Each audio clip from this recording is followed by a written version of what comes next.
أشهد أن لا إله إلا الله যখন সত্য মানুষের সামনে আসে সবাই কি তা গ্রহণ করে নাকি ইতিহাস বারবার সাক্ষী দেয় মানুষ সত্যকে অস্বীকার করে এই সূরা আমাদের নিয়ে যায় অতীতের সেই সব জাতির কাছে যারা সত্যকে প্রত্যাখ্যান করেছিল সূরা আশ-শুআরা সূরা নম্বর ২৬ আয়াত সংখ্যা ২২৭ মাক্কি সূরা অস্বীকৃতির ইতিহাস সত্যের আহ্বান তা সিন মিম এ হল স্পষ্ট কিতাবের আয়াত আয়াত ১-২ নবীর প্রতি সান্ত্বনা আপনি হয়তো নিজেকে ধ্বংস করে ফেলবেন কারণ তারা ঈমান আনছে না আয়াত ৩ এভাবে আল্লাহ সান্ত্বনা দেন নবী মুহাম্মদ সাল্লাল্লাহু আলাইহি ওয়াসাল্লামকে সত্য পৌঁছে দেয়া আপনার দায়িত্ব গ্রহণ করা মানুষের সিদ্ধান্ত মূসা আলাইহিস সালাম ও ফিরাউন ফেরাউনের কাছে যাও সে সীমা লঙ্ঘন করেছে আয়াত ১০ আল্লাহ পাঠালেন মূসা আলাইহিস সালামকে অত্যাচারী ফেরাউনের কাছে কিন্তু অহংকার অন্ধ করে দেয়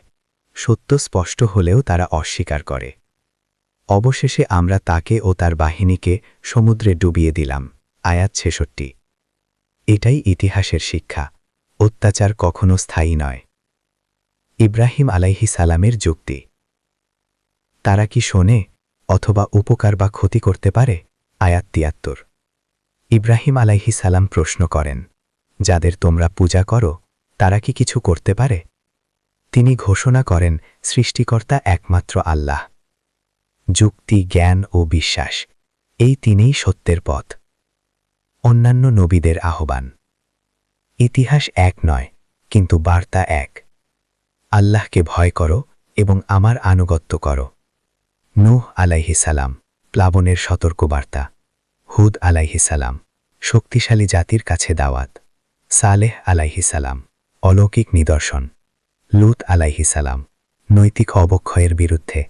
শুআইব আলাইহিস সালাম প্রতারণার বিরুদ্ধে সতর্কতা কিন্তু তারা শুনল না ফলাফল ছিল ধ্বংস নিশ্চয়ই এতে নিদর্শন রয়েছে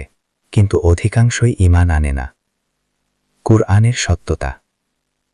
এটি বিশ্বজগতের প্রতিপালকের পক্ষ থেকে অবতীর্ণ বিশ্বস্ত রূহ এটি নিয়ে এসেছে আয়াত ১৯৩ এটি কোনো কবির কথা নয় এটি আল্লাহর বাণী এই কিতাব পথ দেখায় অন্ধকার থেকে আলোতে কবিদের অনুসরণ করে বিভ্রান্তরা তবে নয় তারা যারা ঈমান আনে ও সৎকর্ম করে আয়াত ২২৪-২৭ সূরা আশ-শুআরা আমাদের শেখায় ইতিহাস শুধু গল্প নয় এটি সতর্কবার্তা সত্য সবসময় এসেছে কিন্তু প্রশ্ন একটাই আমরা কি তা গ্রহণ করব এই বার্তা শুধু অতীতের নয় এটি আজকের জন্যেও